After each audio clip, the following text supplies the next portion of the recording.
Hello and welcome to Outlaw Bookseller with me, Stephen Andrews, writer, collector, bookseller, author of 100 must-read science fiction novels. And the question today, is science fiction fundamentally woke? Well, science fiction is not fundamentally woke, and it never has been fundamentally woke. Science fiction is a very broad school and is much bigger than that sort of ideological thing. If you're saying that science fiction is woke, and that it's always been woke, that's grand narrative. Woke ideology is born out of postmodernism, and which denies grand narrative, and it denies objectivity. Therefore, postmodernism cuts its own feet from under it. It's very Procrustean in that sense.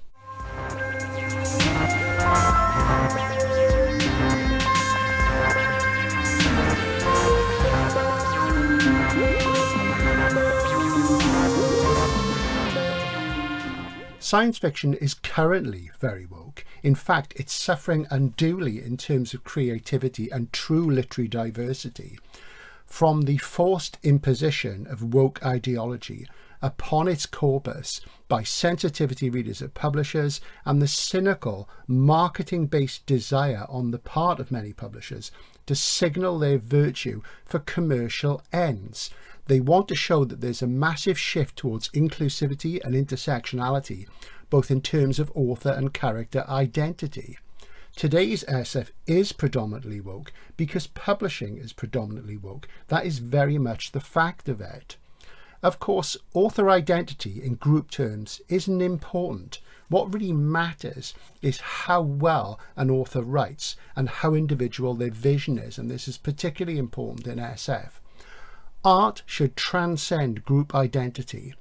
Any author who is primarily fixated first and foremost on what group they belong to runs the risk of being merely polemical. Now, there's nothing wrong with polemical writing in literature, but great fiction writing is predominantly individualistic and original, especially in SF. Only one minority counts ultimately. The individual who is alone, who cannot be categorized, who does not fit into any one box comfortably, and who is not comfortable to be fitted into one box, who refuses to be described first of all as straight, gay, white, black, or whatever. Instead, they assert, I am myself first and foremost. And if anything, that's one of the key messages of modern literature. It's a message of Kafka, Orwell, Camus, and even Heinlein and Dick, and also Ursula K. Le Guin as well, I would say. Political warnings are present in the earliest proto-SF. If you take, for example, Plato's Republic, which is anything but woke in its description of a theoretically perfect society. I mean, Plato, for example, was against poets because he felt they sort of took the wind out of things and they weren't focused on reality. And of course, that's proto-SF. It's not genre SF. We're talking about genre science fiction. That's 1926 nomenclature. That's when the term was named, and that's when genre science fiction was born with the launch of the first issue of Amazing magazine, edited by Hugo Gernsback. It was the first science fiction magazine. The term didn't exist before that. Prior to that, the term was scientific romance. And if you look at H.G. Wells, who dominated the latter part of the scientific romance epoch, which began in 1818 with Mary Shelley's Frankenstein, some of Wells's world state ideas, similar to Plato's, alarmed, for example, George Orwell. But if we look at genre science fiction since 1926, there are numerous non-woke examples, and prior to that as well. So if science fiction has an inherent message, it's one message, and that message is, in the words of Whitehead, the philosopher and mathematician, it is the business of the future to be dangerous. Science fiction takes the concept of the dominance of science and its predominance in our society and extrapolates and shows how science can be a two-sided coin. It can be good and bad depending on how it's used. And sometimes it's ambiguous, like mutually assured destruction. We've got nuclear weapons, we don't like them, but in a strange way they have prevented a lot of major wars happening. There's ambiguity at the very core of that. Sometimes science fiction offers warnings that can be seen as woke, but it also suggests alternatives which are right-wing. I mean, look at Heinlein's Starship Troopers, which has the idea at its core that you can't be politically active in that world unless you've done military service. And it's worth remembering that woke intersectionality only coalesced fully around postmodern theory, which emerged in the 1970s. Postmodernism is a distrust of grand narrative, it's anti-objectivity, and it's relativist. Science itself is a grand narrative. We can trace the history of science and the history of culture up until science became predominant and left magic, superstition behind, and we can see how society has evolved since. Postmodernism seeks to deconstruct this and anything else, and ironically, that is the grand narrative of postmodernism. It cuts its own feet from beneath itself, as I say. It's a Procrustean bed. If you look at some of the younger YouTubers out there, if you look at the bookshelves behind them, people have come to adulthood after postmodernism, which really took hold in the late 1980s. Their books are almost all from the 1980s onwards. There's no in-depth study of SF visible. There are, however, some younger booktubers. I mean, for example, you've got Bookpilled and Jack at Sci-Fi Finds, who understand that something is missing from contemporary SF, and they read a lot of what people now call vintage SF, what I call modern SF, from the modernist period. Science fiction, after all, can only really be evaluated with any objectivity to see what its social value is by measuring it against this cultural historical context. History and the culture connected to history and the evolution of the human sciences gives us a context to show how science fiction itself evolved from 1926 until the postmodern period. So you need a working knowledge of at least a century of genre SF before you can begin to take it apart. I'm going to move on to some specific examples to illustrate why science fiction as a corpus isn't woke, and it never has been. Some of it is, some of it isn't. But if you look at things at the moment, it currently is that because of the publishing, and you get writers like Becky Chambers, whose books, which are fundamentally about people being nice to each other and friendly to each other in space, are barely science fiction at all. They don't shift the paradigm, they don't have a novum. They're just picking up cozy tropes that people are used to from things like Star Trek. And if you want to talk about science fiction in the mass media, science fiction in the mass media is decades and decades and decades behind written SF still even now. I mean, if you look at Alien 1979, 40 years later, we're still getting, spin-offs and what have you from that. And the book it was based on was written in 1939, A.E. Van Vogt, Voyage to the Space Beagle. There's very little filmed SF, which is really up there with things like the New Wave, the work of the 60s and the 70s, for example. If you look at something like Alien Clay by Adrian Tchaikovsky, I like some of his work.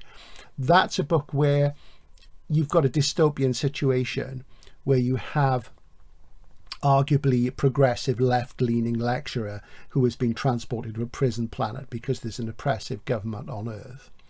And he finds his apotheosis with other prisoners in a kind of hive mind situation, and that underlines the orthodoxy, which is the problem of woke ideology, especially for SF, because what SF needs to flourish is the ability of writers to say what if and to follow an idea from that point to its extent.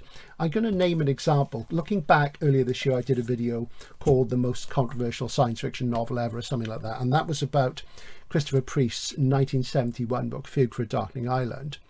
And if you look at this, you could argue that it's predictive of something that's going on now in our society. And I'm going to come back to this later on when I talk about my cardinal example, which is John Wyndham's The Midwich Cuckoos. And this is a book, he said to me, that would not be published today. It's in print because it's a legacy title. If it were a newly written book, it wouldn't be because it's ambiguous. And it had two different reviews. One review said this is a good, solid anti-racist book. Another review a year later, when it came out in paperback, same magazine, different reviewer, said this is a really racist book. The thing is this, is authorial intent cannot be certain in fiction, especially in SF. You cannot say this character or that message is indicative of an author's political or personal beliefs. It's rather like Flaubert said. He said, in your work, be wild and innovative and get out there, But in your private life, in yourself, be calm and sort of bourgeois and what have you. I can't think what the exact quote is, but he basically said you'll be wild in your work and be controlled and measured in your regular life. So you can't really tell what authorial intent is like. Obviously, there were people like Ayn Rand and Robert A. Heinlein who were very big on mouthpiece fiction, and there's lots of those writers out there, but you can't assume that everyone who writes fiction is doing that, especially in SF. In SF, what's cardinal is the what if. The idea, the novum, the new thing that clicks the paradigm shift, that takes us into a new paradigm and a further conceptual breakthrough. So that's really the essence of it. It's nothing to do with ideology in the sense of woke or non-woke. There's another little example behind me. As you can see, that's Ringo Starr's mid-70s album, Goodnight Vienna, in which he's sort of done up as Klaatu. And that's Gort, of course, the robot. And if you've read the original story, Farewell to the Master, and get the implication at the end of the film, really, you're talking about the aliens have this supposedly utopian society, but only because they've got robot police who keep them in check. They're suggesting a kind of domination of a police state. And when they come to Earth, they say, you know, unless you stop messing around with these nuclear weapons and what have you, we'll impose our will upon you. That's not really very woke at all, is it? So there you go. So there are numerous examples on both sides. But the real point is science fiction is what if, and science fiction needs the political freedom, which it doesn't have currently, to ask questions which may be uncomfortable. Sadly, despite good intentions, woke ideology is about orthodoxy and everybody agreeing, yes, we're all individuals, and then there's the guy who says I'm not, like in the Monty Python film. It is essentially as much a mode of oppression as the far right is. Of course, politically, if you have a circle with a split in it, the far right is at one end and the far left the other, and they almost meet. It's totalitarianism, that's the point. But let's look at a classic example of SF, which really underlines the fact that science fiction, you know, isn't fundamentally woke. But before we do that, let's mention a couple of female writers, because one of the things that's often cast up is, you know, that women invented science fiction. They didn't. Nobody invented science fiction. It coalesced gradually over a very long period of time. If you want to look at proto-SF, some people would make a claim for Margaret Cavendish's book, The Blazing World, in 1666, as the, you know, first science fiction novel. But of course, if you just look it up, I'm just looking at proto-SF in the SF Encyclopedia, and I'm not using the updated edition on the internet, I'm using the 1993 edition. Francis Bacon's New Atlantis, 1627. Kepler's Cartesius in 1692, so they straddle that. And it doesn't really matter. What matters is that these writers would recognize the scientific possibilities that science was bringing them. And if you talk about The Blazing World, it's really a dystopian novel. Margaret Cavendish really didn't like men, and she did have issues. And, you know, at that point, you can't blame her, because the women's role in publishing and writing was quite suppressed, so she had some good points. But she sort of made it in a very strong way with a very strong anti-male novel. But it's a very interesting book, and I urge you to read it. So if you really want to think about genre science fiction since 1926, there is a tendency to say, oh, you know, there weren't any women until the 60s. And of course, Le Guin and Russ, all these wonderful writers came along, and they got published the same sort of time as the civil rights movement got going in the States, the birth of the counterculture. And that is the first real full changing, flaring of those progressive ideas in a way that coalesced, which created postmodern theory. But look at C.L. Moore. C.L. Moore was writing for Weird Tales. She was the doyenne of Weird Tales. She was up there with Lovecraft and Howard in popularity. She wrote science fiction and fantasy. And I would rather read C.L. Moore than anybody from the 1930s. And she's absolutely brilliant. And yet she's hardly ever discussed. She's been discussed more on BookTube now, which is good. So to say that one sex or one race created science fiction is a bit strange. What it really was born out of is the clash of the Enlightenment and Romanticism round about the same time as the Industrial Revolution got going. But I've talked about that in other videos, so we're not going to go there. So, John Wyndham. Let's take two examples. John Wyndham was active in World War II, very private man, as I've said in another video recently. And I would say if Wyndham had one theme, and he covered all sorts of things in his writing, he did some serious writing, he did some quite light writing, he was very popular with female readers. he really had the theme of social Darwinism as a big thing for him. And this became a bigger thing for him after World War II, and he saw what the Nazis did. Yet there are flashes of how human beings could be malleable and manipulated in his 1930s work. I would sort of point you at Exiles on Asperus for that particularly, which is a novella. And this book, which he was working on at the end of the war, was only published a few years ago, stitched together out of 2 half manuscripts which don't really match. This is Plan for Chaos, an anti-Nazi, sort of hive mind mentality, anti-clone book, which he never finished. And it's not very good. The first part is a very uncomfortable sort of measure of a British protagonist trying to find his place in a sort of hard-boiled detective America, and the second part is better, but it's definitely an anti-Nazi, anti-totalitarian book. However, Wyndham's key thing was what if? That was his key thing. How can I look at things which I've seen and examine them? And in his third novel as John Wyndham, because of course he wrote other things as John Bainham Harris and John Bainham what have you, and the Midwich Cuckoos, we see that coming to the fore. And the key to the book is in the title, the Midwich Cuckoos. Now, of course, we know what cuckoos do. They lay an egg in another bird's nest. The chick grows, pushes the other chicks out of the nest, kills them, and the mother bird brings the cuckoo up, assuming that it's its own child. And that's exactly what happens in this book. In this book, a small English village experiences what's called the day out, where everybody passes out. There's an invisible dome of gas over the village. Nobody can go in without passing out. It disappears a few hours later, and a few months after that, it's realized that every woman in the village of childbearing age is pregnant.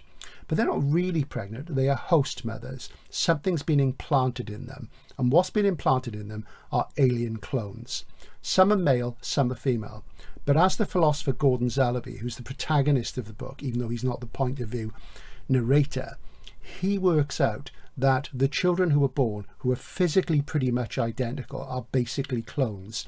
There's one male and one female, but they're in multiple bodies. So they effectively connect telepathically through their nervous systems across space. If you teach one of the kids something, they all know it without even speaking to each other, even if they're on the other side of the village.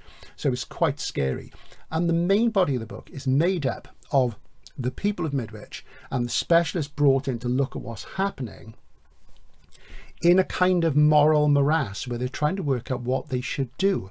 Because it's clear as the children get older that they have incredible mental powers. They're aliens, they're not human beings, they're invaders, and they will supplant the human race. They will push the other children out of the nest. And their mothers, some of whom realize they're just being used as hosts, reject them, and some of them want to bring them up. Now, interestingly, the children don't really like integrating with everybody else. And they go into like an institute, a school, where they are taught. And the way that Zellaby, who's one of their teachers, who's studying them, teaches them, he doesn't teach entire classes. He can have one of the boys and one of the girls and teaches them both. And it's quite eerie stuff.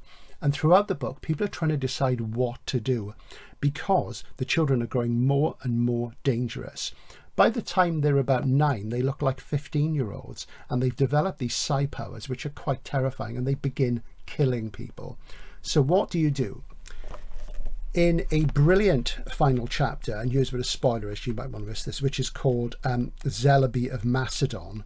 That is, of course, a reference to Alexander the Great, who's from Macedonia. And Alexander was presented with a puzzle, the Gordian knot, a knot which could not be undone. And nobody could undo the knot. And Alexander cut to the chase. He drew his sword and he just cut the rope. He cut the knot. He solved the problem.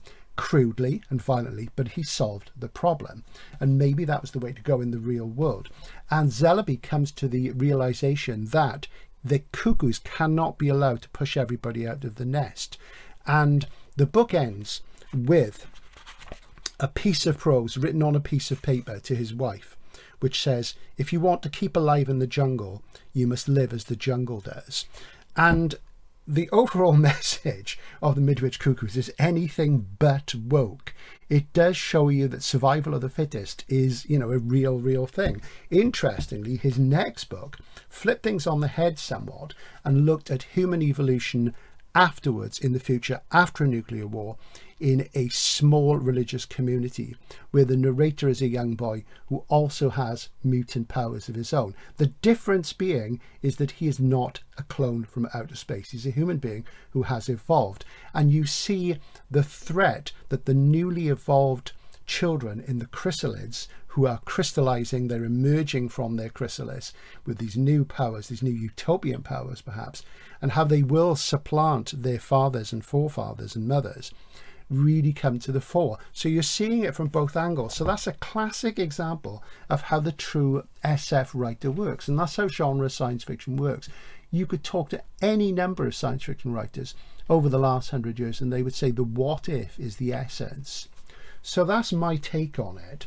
Science fiction isn't inherently woke. It's not inherently anything other than it uses the possibilities of science to dramatize Whitehead's phrase, it is the business of the future to be dangerous. And this is why books by people like Becky Chambers are so unsatisfying. They don't really have any drama in them. Fiction relies on drama. You know, the dark stuff is what makes things interesting. And until, you know, publishing changes at the moment, the real problem in publishing for genre fiction, as I've said before on the channel, is the fact that in most publishers, the budget for science fiction and fantasy is the same budget in most publishers. And gradually, since the late 70s, the budget has gone more and more and more to fantasy, which is accessible, easy to read, spoon feeds you the comfortable stuff, and less towards cutting edge SF. And that's been the case for a long time. Because of intersectionality and the fashionability of woke ideology at the moment, most of the SF publishing has gone that way.